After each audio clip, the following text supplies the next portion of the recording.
the outdated cadet. My name is Instructor Zalcross, and in my 150 years teaching at the Stellar Navigation Academy, I thought I had seen every type of student.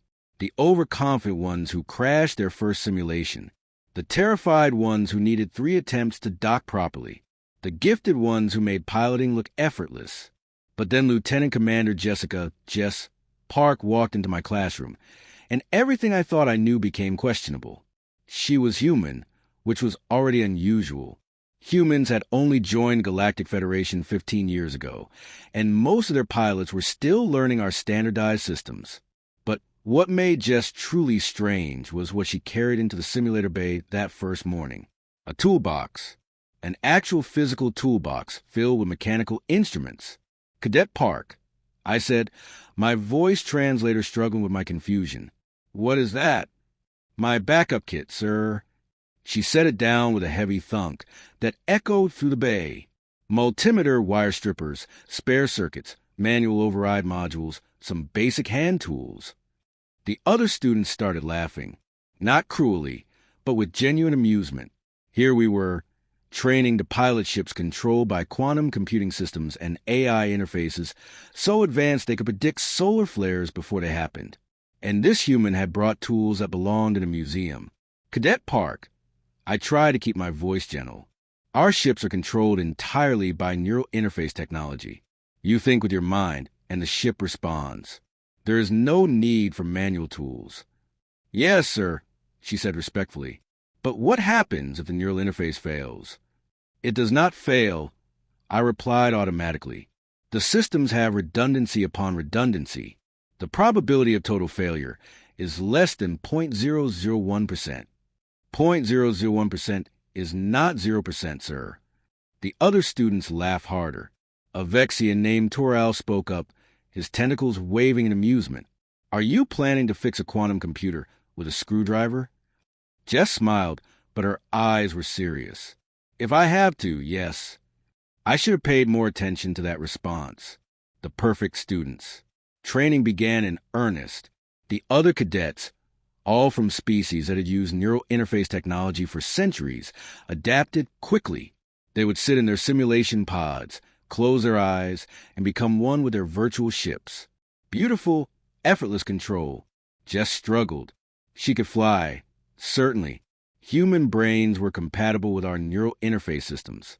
But she was always just a fraction of a second slower than everyone else. While other students thought their ships into graceful maneuvers, Jess seemed to be manually calculating every move. "You are fighting the system," I told her after a particularly difficult simulation. "You need to trust it. Let the AI handle the micro-adjustments. Your consciousness should merge with the ship's consciousness. With respect, sir, I prefer to know exactly what my ship is doing at all times." "That is impossible. The AI makes thousands of calculations per second. No biological mind can track all of that. Then maybe I need to get faster." She said it with such determination that I almost believed her. The other instructors noticed her struggles too. During our weekly meeting, Instructor Velnar brought it up. The human, Park, she is going to fail the midterm assessment if she does not improve. Her neural integration scores are the lowest in the class. But her understanding of ship mechanics is extraordinary, I countered. She can explain the function of every system on a Stellar-class cruiser from memory. She knows backup protocols that even I have forgotten existed. "Knowledge is not the same as skill," Velnara said dismissively. "This is a piloting academy, not an engineering school. If she cannot pilot effectively, she does not belong here." I wanted to argue, but the data supported Velnara's assessment. Jess was brilliant in theory, but struggled in practice. At least, that was what I thought until the incident 3 weeks into the semester. The simulation glitch. It started during a routine asteroid field navigation exercise. 20 students in their simulation pods, flying virtual ships through a dense field of tumbling rocks. Standard training that every pilot had to master. 15 minutes into the exercise, Cadet Toral's pod went dark, just completely shut down. Before I could react, 3 more pods failed, then 7 more. Within 30 seconds, every simulator except one had crashed. Only Jess's pod was still running, and I could see her virtual ship on my monitor, still successfully navigating through the asteroid field as if nothing had happened. Emergency protocol, I announced, hitting the master override to open all the pods. Students stumbled out, confused and disoriented. Sudden disconnection from neural interface could cause severe nausea and headaches. But when Jess's pod opened, she climbed out looking perfectly fine. Alert, focused, not even slightly dizzy.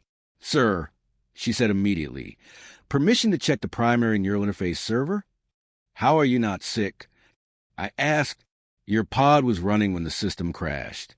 The feedback should have—" "I was running on manual backup, sir. I switched over about 10 minutes ago when I noticed some lag in the neural response time." "Manual backup?" I stared at her. "These simulators do not have manual backup." She smiled slightly.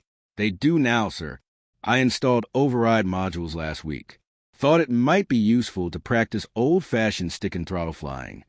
Before I could process this, alarms started blaring throughout the facility. Not simulator alarms. Real alarms.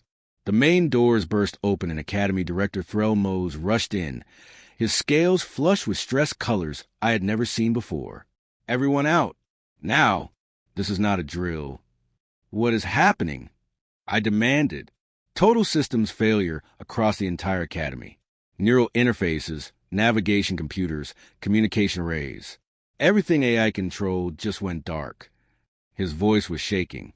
"And it is not just us. Reports are coming in from across the sector. Every AI system is shutting down simultaneously." The other students looked terrified. In a civilization that had relied on AI for everything from ship navigation to life support management for over 1,000 years, this was their worst nightmare. But Jess just ran to her toolbox, grabbed it, and said, "Sir, with your permission, I think I can help." The crisis deepens. The Academy's emergency command center was chaos. Instructors and administrators crowded around dead screens, trying to make sense of what was happening. Outside the windows, I could see ships drifting in orbit, their AI-controlled navigation systems offline. Without constant adjustment, they would eventually collide or drift into the planet's atmosphere. Director Threll Mose was receiving reports from across the sector. 73 ships in immediate danger. Station keeping systems failing on Orbital Platform 7.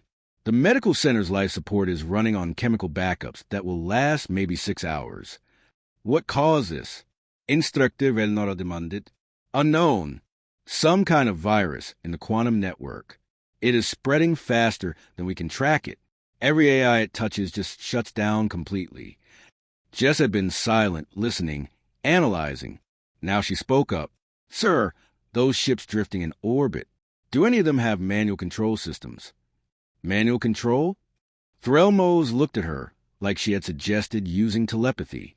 No modern ship has been built with manual controls for over 300 years. Why would they? "Because of this," Jess said simply. She turned to me. "Instructor Zalcross, the old training ships in Hangar Bay 12, the ones you were planning to scrap, they're from before full AI integration, right?" I blinked. "Yes, they are museum pieces. We kept them for historical demonstrations, but they have not been flown in decades. Can they still fly?" "Theoretically, yes. They have mechanical backup systems, physical controls. But nobody knows how to fly them anymore." Jess smiled, and for the first time, I understood what I was seeing in her eyes. Not struggle, not inadequacy, preparation. "I do, sir," she said. "I have been practicing every night in the simulators using manual override mode. I can fly those ships, and I can teach others." The command center went silent. Director Threll Mose stared at her. "You're saying you can rescue those ships? Manually?" "Not just me, sir. Any pilot who is willing to learn. It will be difficult.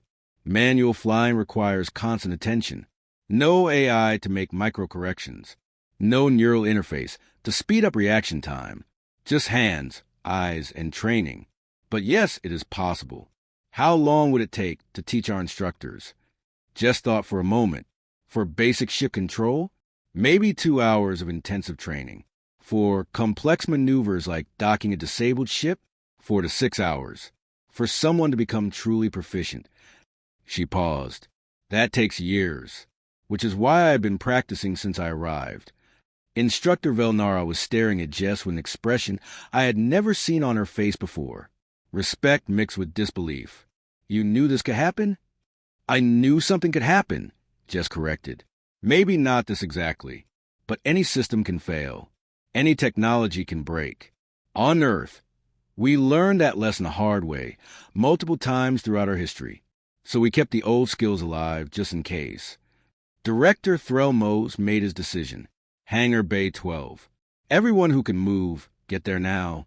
Cadet Park. You are hereby given temporary field commission to instructor rank. Get those ships flying. Save whoever you can. Yes, sir. Jess was already moving toward the door, toolbox in hand. I followed her, along with 20 other instructors and senior students. As we ran to the corridors, I noticed something. While everyone else looked terrified, lost without their AI assistants and automated systems, Jess looked focused, calm, ready. She had been preparing for this moment since the day she arrived. We reached Hangar Bay 12, and she was already assessing the old ships, running her hands over physical control panels, checking mechanical linkages that most of us had never seen before. Okay, she said, turning to face us. First lesson in manual piloting. Forget everything you know about thinking your commands. From now on, every action requires a physical input. Throttle controls speed. Control stick manages pitch, yaw, and roll. These readouts show your velocity, heading, and system status. No AI to interpret for you. You read the numbers and make decisions yourself. An instructor named Krelvox raised his hand. What if we make a mistake? Just met his eyes. Then you correct it. Manually. The ship will not fix your errors. You have to be the AI now. You have to be constantly aware, constantly calculating, constantly adjusting. It is hard. It is exhausting. But it works. She climbed into the cockpit of the nearest training ship, and I watched as her hands moved across controls that I barely remembered existed. Switches flipped. Dials turned. Physical buttons pressed in sequence. The ship powered up with sound I had not heard in decades. The deep rumble of chemical engines, not the silent hum of quantum drives. Who wants to be my co-pilot? Jess asked. I found myself climbing aboard before I consciously made a decision. Someone had to witness this. Someone had to learn. As the hangar doors opened and Jess manually piloted the ancient ship out into space, I realized something profound. We had built a civilization on the assumption that our technology was infallible. We have forgotten the fundamental truth that every tool, no matter how advanced, is still just a tool, and tools can break. But humans remembered. They kept the old ways alive. They practiced skills that everyone else considered obsolete. Now, as Jess guided our ship toward the first drifting vessel, her hand steady on physical controls, I understood why she had brought that toolbox to class. She was not behind the times. She was beyond them. Part 2. The manual rescue, 1,500 words. Flying by hand. The sensation of manual flight was terrifying and exhilarating in equal measure. Without the neural interface, I had to actually look at instruments, read numbers, and calculate trajectories in my head. My hands gripped physical controls that required real force to move. Every adjustment I made was immediate and concrete, not the smooth thought-guided flow I had known my entire career. Jess made it look easy. Her hands moved across the control panel with practiced confidence, adjusting thrust, correcting our heading, managing power distribution, all without a single AI assistant. First target is a medical transport, she said, reading from a physical display screen. Drifting at heading 273, approximately 4,000 kilometers out. They have life support for maybe 3 hours. How do we help them? I asked. We cannot dock automatically. We dock manually. She said it like it was obvious. I will match their velocity and rotation, bring us alongside, then use the magnetic clamps to lock on. Once we are connected, we can transfer their passengers through the emergency airlocks. Match their rotation manually? That requires precision that human pilots practiced for 200 years before we developed AI. Just finished. Instructor Zalcross, with respect, your species went straight from basic computer guidance to full AI control. You skipped an entire era of piloting evolution. Humans spent centuries flying ships with nothing but our eyes, our hands, and mathematics. This, she gestured at the controls. This is advanced compared to what my great-grandparents trained on. She was right, of course. Humans had developed space travel during a period when AI did not exist yet. They had flown to their moon, built space stations, explored their solar system, all using manual controls and human calculation, skills that every other species had never needed to develop. Now, those primitive skills were the only things standing between survival and disaster. The first rescue. The medical transport appeared on our view screen, tumbling slowly, its running lights still functional, but its propulsion dead. Inside were 47 beings who needed help. Jess's hands moved across the controls. Matching velocity in 3, 2, 1. The ship jerked slightly as she adjusted thrust. Compensating for their rotation. Give me distance readings. I checked the physical radar display, numbers updating on a mechanical screen. 300 meters. 250. 200. Good. Adjusting pitch to match their vertical axis. She was narrating her actions, teaching even while rescuing. 150 meters. 100. Engaging magnetic clamps now. A metallic thunk echoed through our hull as the clamps locked on. The tumbling stopped as our ship's mass and functioning thrusters stabilized the transport. Airlock connection in progress, Jess said. Should take about 5 minutes to secure and pressurize. While we wait, let us talk about what I just did, because you're going to need to teach this to others. For the next 5 minutes, as the airlock connection established, Jess explained every decision, every calculation, every adjustment. She was not just a pilot. She was a teacher who understood that this knowledge needed to spread quickly. When the connection was secure, we transferred 47 terrified passengers into our cargo bay. A Thelian doctor approached us, her whiskers trembling. You saved us. How? Everything stopped working. The AI just died. We are using pre-AI technology. I explained. Manual flight control. Manual? She looked confused. You mean someone is actually flying this ship? By hand? Like in ancient history recordings? Exactly like that, Jess confirmed. And we are going to teach every pilot who can learn. This crisis is not over yet. Training the old guard. Back at the academy, more instructors were attempting to fly the ancient training ships. I watched through the hangar windows as one ship jerked awkwardly through basic maneuvers, the pilot clearly struggling with physical controls. But they were learning. Jess had divided the instructors into groups. Those who learned quickly were sent out immediately to help with rescue operations.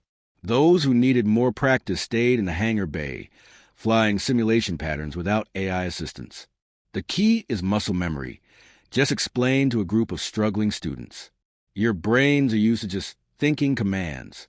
Now you need to train your physical bodies to respond. It feels wrong at first, but humans learn to do this as children. You can too. A young Corellian student named Vex raised his hand. But humans have 2 hands. I have 6. Do I not have an advantage? Jess smiled. You absolutely do.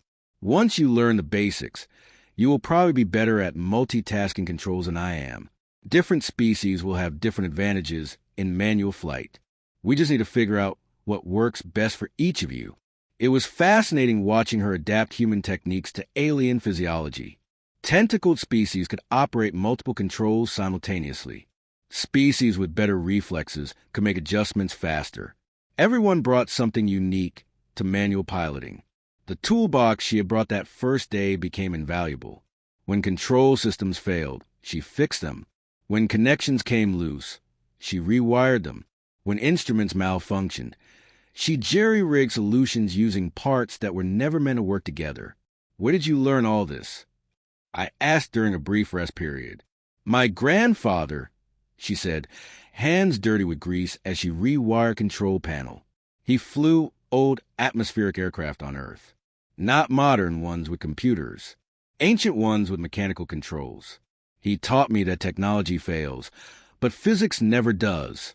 If you understand how something actually works mechanically, you can fix it or work around it. The bigger picture.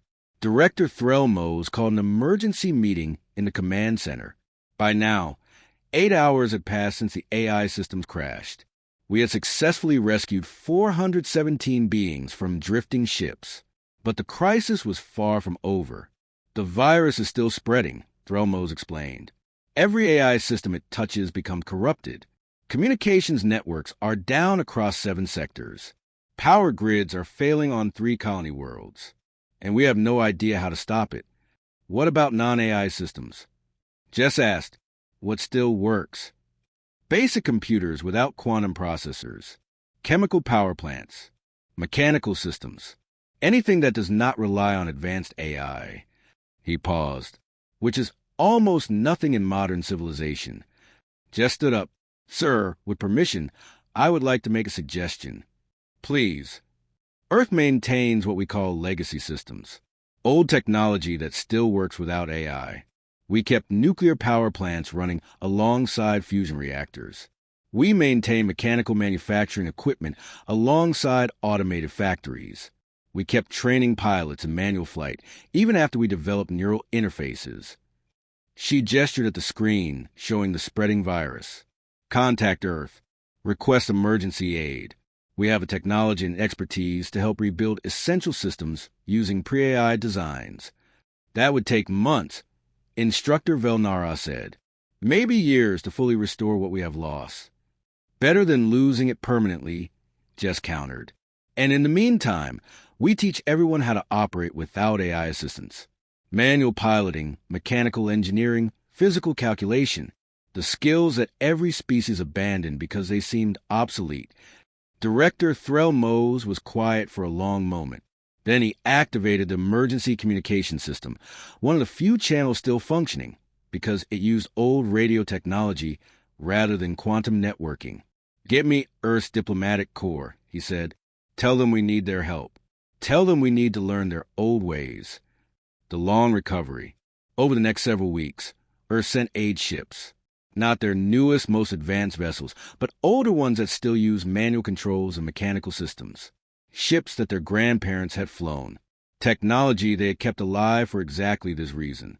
Human engineers arrived and began teaching alien species how to maintain systems without AI support, how to read physical instruments, how to make calculations without computer assistance, how to troubleshoot problems using logic and observation rather than diagnostic software. It was humbling. The Galactic Federation had considered itself the pinnacle of technological achievement. Now we were learning basic skills from a species we had dismissed as primitive just a generation ago. Jess became a celebrity of sorts, the human who had saved hundreds of lives because she refused to trust AI completely.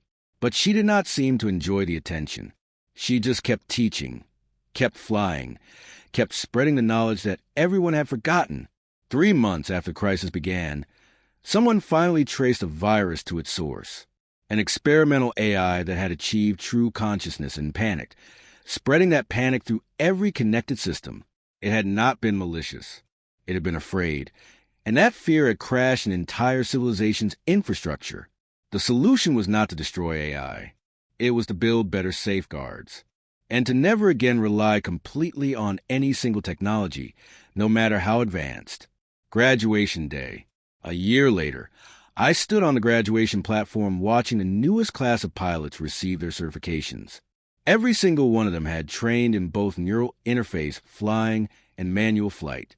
Every single one could operate a ship with or without AI assistance. Jess graduated at the top of her class, naturally. But more importantly, she had changed how we taught piloting forever. As she walked across the stage to receive her certification, Director Threlmose gave a speech. Cadet Park arrived at this academy carrying tools that many of us thought were obsolete. She maintained skills that we considered primitive. She prepared for failures that we believed were impossible. He paused, looking out at the assembled graduates. She was not living in the past. She was preparing for a future that none of us had anticipated. Today, every pilot in this graduating class carries those same skills. Not because we are abandoning advanced technology, but because we finally understand that true advancement means being prepared for anything. After the ceremony, I found Jess packing up her belongings from her dormitory. The toolbox sat on her desk, still covered in grease and carbon scoring. "I owe you an apology," I said.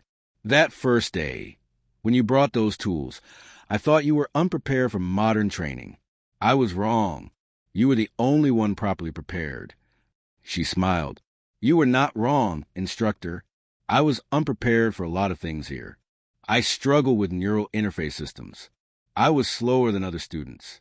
But I knew one thing that they did not." "What was that?" "That being prepared does not mean having the best technology. It means understanding how to survive when technology fails." She picked up her toolbox. "My grandfather told me something when I left Earth. He said, 'Learn everything they have to teach you, but never forget what I taught you, because the newest tool breaks easiest, but good hammer lasts forever.'" "Wise words." I said, "Where are you assigned after graduation?" "Earth Defense Forces. They want me to help design a new generation of ships, ones with advanced AI systems, but also with full manual backup controls. Best of both worlds." She extended her hand in the human gesture of farewell. "Thank you for believing in me, instructor, even when my method seemed crazy." I took her hand, having learned the gesture. "Thank you for teaching an old instructor that sometimes the oldest lessons are the most important ones." Epilogue, the new standard. 5 years later, every ship manufactured in the Galactic Federation has manual backup controls. Every pilot trains in both AI-assisted and manual flight. Every critical system has a non-AI failsafe. We call it the Park Protocol, named after the human who saved us by refusing to forget the past. I still teach at the academy, and every year, on the first day of class, I tell new students about a human cadet who brought a toolbox to simulator training, who practiced obsolete skills that everyone else had abandoned, who prepared for a crisis that nobody believed could happen. And then I hand each student their own toolbox and say, "Learn everything we have to teach you. Master the neural interfaces. Become one with the AI systems. But never forget how to fly with your hands, how to calculate with your mind, and how to fix things with simple tools." Because technology advances, but physics never changes.